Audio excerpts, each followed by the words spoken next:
Hello everyone, this is Aishwarya Arunkumar. இன்றைக்கி நம்ம பார்க்க போகிற கண்டென்ட் என்னென்னா 10th standard Samacheer Kalvi first unit poem life by Henry Van Dyke. So நம்ம இந்த போயம் பார்க்குறதுக்கு முன்னாடி இந்த போயட்டை பற்றின சில இன்ஃபர்மேஷன்ஸை பார்த்துட்டு போயம்குள்ளே போகலாம். ஸோ ஹென்ரி வேன் டைக் அவரோட பீரியட் என்னன்னு பார்த்தோம்னா from 1852 to 1933. He was an American author, poet, educator, and a clergyman. He served as a professor of English literature at Princeton University between 1899 and 1923. So 1899லேருந்து 1923 வரைக்கும் இவர் இங்கிலீஷ் லிட்ரேச்சருக்கான ஒரு ப்ரொஃபஸராக வந்து Princeton யூனிவர்சிட்டியில் work பண்ணியிருக்காரு. He was elected to the American Academy of Arts and Letters and received many other honors. So American Academy of Arts and Letters மூலமாக இவர் வந்து elect பண்ணப்பட்டு அதுக்கான நிறைய ஆனர்ஸையும் பெற்றிருக்கிறாரு. ஸோ நெக்ஸ்ட் திங், இந்த போயம் வந்து என்ன ஃபார்மேட்டில் இருக்குது அப்படின்னு சொல்லி பார்த்தோம்னா இது it's a sonnet. So sonnet அப்படின்னா என்னென்னா, sonnet is derived from the Italian word sonnetto which means a little song or small lyric. அதாவது இந்த சானட் அப்படிங்கிற வேர்டு வந்து it is derived from an Italian word சானட்டோ. அந்த சானட்டோங்கிற ஒரு இட்டாலியன் வேர்ட்லேருந்து தான் இந்த வேர்டு வந்து நமக்கு கிடச்சிருக்கு. ஸோ அதுக்கு என்ன அர்த்தம் அப்படின்னு சொன்னால் it's a little song R a small போம் அப்படின்னு சொல்லலாம். So in poetry a sonnet has 14 lines and is written in an iambic pentameter. அதாவது இந்த சானட் வந்து எவ்வளோ லைன்ஸ் கொண்டதாக இருக்கும்னா 14 லைன்ஸ். இட் ஹாஸ் 14 லைன்ஸ் அப்படின்னு சொல்லியிருக்காங்க. இந்த பர்டிகுலர் சானட் வந்து is written in an iambic pentameter. Iambic pentameter அப்படின்ற ஃபார்மேட் யூஸ் பண்ணி இந்த போயட் வந்து இந்த போயமை எழுதியிருக்கிறதா சொல்கிறாங்க. So a line with 10 syllables accented on every second beat. So இந்த அயாம்பிக் பென்டாமீட்டர்னால் என்னது அப்படின்னு பார்த்தோம்னா ஒரு லைனில் 10 syllables இருக்கும். அதோட செகண்ட் சிலபிள்ஸில் இட் இஸ் ஆக்சென்டட். அதாவது அதோட செகண்ட் சிலபிளில் நம்ம வந்து ஸ்ட்ரெஸ் கொடுத்து ப்ரொனவுன்ஸ் பண்ணுறோம். ஸோ அதுதான் iambic pentameter. So the first 8 lines of a sonnet is known as octave and the last 6 lines is known as sestet. So இந்த சானட்டை வந்து ஃபர்ஸ்ட் 8 லைன்ஸாக, அதாவது 14 லைன்ஸு ஃபர்ஸ்ட் 8 லைன்ஸாகவும் நெக்ஸ்ட் 6 லைன்ஸாகவும் நம்ம பிரிக்கிறோம். அந்த ஃபர்ஸ்ட் 8 லைன்ஸு ஆக்டேவ் அப்படின்னும் next 6 lines செஸ்டெட் அப்படின்னும் சொல்கிறோம். So இங்கே இந்த போயட் வந்து என்ன சொல்கிறாரு அப்படின்னு பார்க்குறதுக்கு முன்னாடி நம்ம அந்த போயமை ஒரு தடவை ஃபுல்லாக ரீட் பண்ணிடலாம்.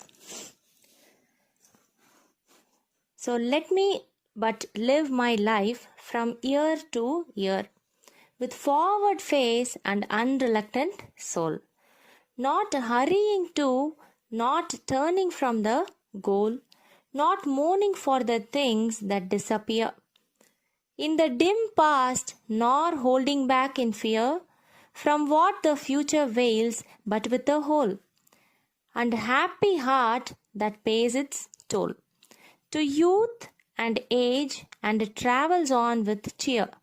So let the way wind up the hill or down, over rough or smooth, the journey will be joy. Still seeking what I sought when but a boy, new friendship, high adventure and a crown. My heart will keep the courage of the quest and hope the road's last turn will be the best. Henry Van Dyke. So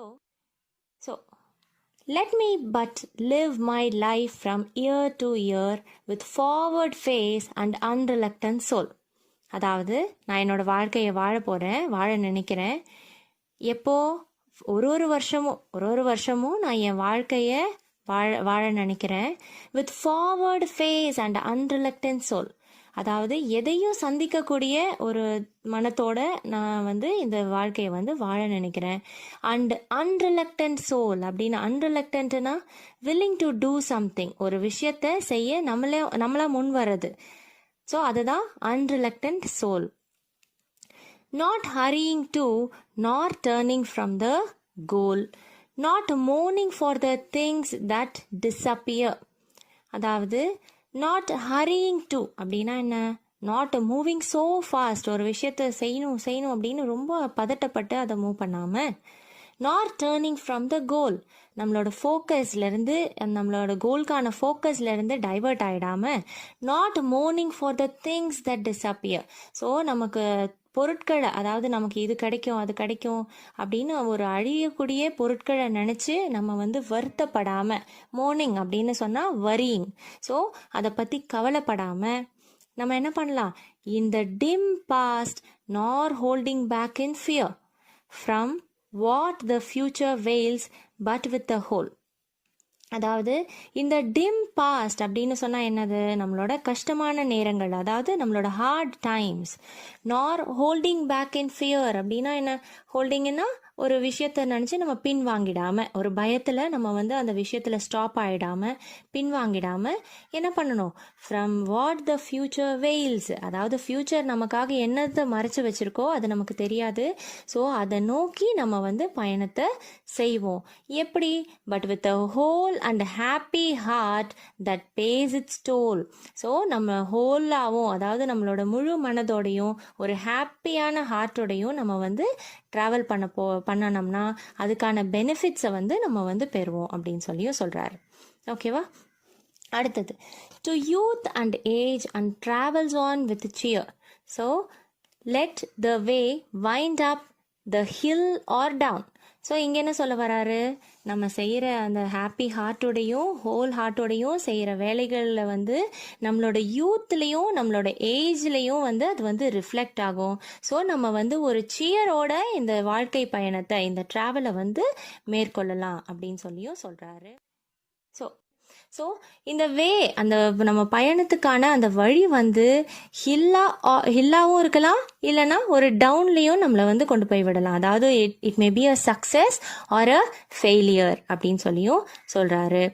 over rough R smooth, so it may be a happiness or a joy or a sadness, the journey will be joy. So நம்ம ஹாப்பியாக இருக்கலாம், இல்லைனா ரொம்ப சேடாக கூட இருக்கலாம். ஆனால் அந்த ஜேர்னி, அதாவது அந்த பயணத்தை வந்து நம்ம எப்படி எடுத்துக்கலாம்னு சொல்கிறாரு, ஒரு ஜாயான ஒரு விஷயமா வந்து அதை ஏற்றுக்கணும் அப்படின்னு சொல்கிறாங்க. Still seeking what I sought when but a boy, new friendship, high adventure and a crown. So இப்போ நம்ம ஒரு பாயாக இருக்கும்போது, ஒரு சிறுவனாக இருக்கும்போது நம்ம எதெல்லாம் நம்ம சீக் பண்ணுவோம், எதெல்லாம் வந்து எதிர்பார்ப்போம் அப்படின்னு சொன்னோம்னா, நியூ ஃப்ரெண்ட்ஷிப்பை எதிர்பார்ப்போம், ஹை அட்வென்ச்சர், அதாவது ஒரு எக்ஸைட்டிங்கான எக்ஸ்பீரியன்ஸை வந்து நம்ம அவாய்ட் பண்ணுவோம், அண்ட் அ க்ரவுன், ஸோ நம்ம செய்கிற விஷயங்களுக்கான பெரிய பாராட்டுகளையும் பரிசுகளையும் எதிர்பார்ப்போம். ஸோ அதே மாதிரி ஒரு ஸ்மால் பாய் என்ன எக்ஸ்பெக்ட் பண்ணுவானோ அந்த ஒரு எக்ஸ்பெக்டேஷனோட நம்ம இந்த லைஃப்பை வந்து பார்க்கலாம் அப்படின்னு சொல்லியும் சொல்கிறாரு. Okay, so my heart will keep the courage of the quest and hope the road's last turn will be the best அப்படின்னு சொல்லியும் சொல்கிறாரு.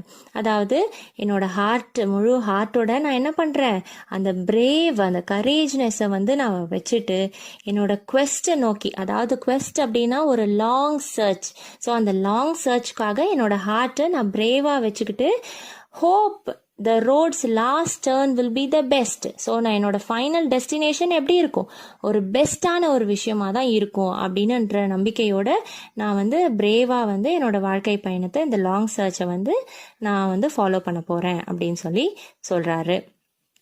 ஸோ இவ்வளோதான் இந்த poem. So it's a self explanatory poem, அதாவது சிம்பிள் வேர்ட்ஸ் யூஸ் பண்ணி தான் நமக்கு வந்து இந்த போயட் வந்து இந்த போயமை கொடுத்துருக்குறாரு. ஓகேவா, ஸோ நெக்ஸ்ட்